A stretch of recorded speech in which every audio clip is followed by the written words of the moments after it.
గాంధీ తాత చెట్టు సినిమా అయితే చూశానండి.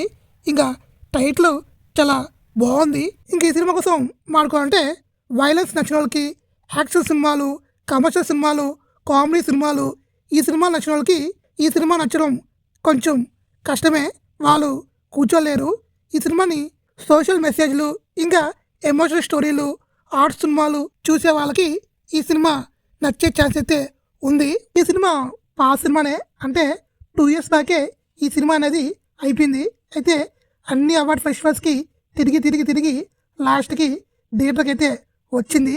ఈ సినిమాని బాగానే ప్రమోట్ చేశారు. సుకుమార్ కూతురు కాబట్టి బాగానే ప్రమోషన్ చేశారు. ఇంకా సినిమా విషయానికి వస్తే ఇలాంటి సినిమాలు స్క్రీన్ మీద కన్నా ఓటీటీలో చూస్తేనే చాలా బాగుంటుందేమో. ఇంకా ఈ సినిమా స్టోరీ విషయానికి వస్తే స్టోరీ ఏమి పెద్ద గొప్ప స్టోరీ ఏం కాదు. ఈ టైప్ స్టోరీలు చాలా వచ్చాయి. అయితే ఈ సినిమా కంప్లీట్గా న్యాచురల్ వేలో అయితే తీశారు. ఇంకా సుకృతి యాక్టింగ్ అయితే చాలా బాగుంది. ఈ సినిమాకి తన యాక్టింగే మెయిన్ ప్లస్. సుకృతి తాతగా రామయ్య అని తను చాలా బాగా యాక్ట్ చేశాడు. సుకృతి ఇంకా వాళ్ళ గ్రాండ్ ఫాదర్ మధ్యలో ఉన్న బాండింగ్ అయితే చాలా బాగుంటుంది, చాలా ఎమోషనల్గా ఉంటుంది. ఈ సినిమాకి వెళ్ళే వాళ్ళు డెఫినెట్గా కర్చీపులు కానీ లేదా నాప్కిన్స్ తీసుకెళ్తే మీకు చాలా బెస్ట్.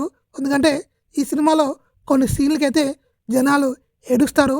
ఇంకా లేడీస్ అయితే డెఫినెట్గా కంట్లోంచి నీళ్ళు వచ్చేస్తాయి. ఎందుకంటే సినిమా అంత ఎమోషనల్ సినిమాగా తీశారు. ఓవరాల్ చెప్పుకోవాలంటే ఈ సినిమా నాకు నచ్చిందా లేదా అంటే, నేను రెగ్యులర్ కమర్షియల్ ఇంకా యాక్షన్ వైలెన్స్ సినిమా అంటే నాకు ఇష్టం కాబట్టి నాకు జస్ట్ ఓకే. ఇంకా మీకు చెప్పలేము.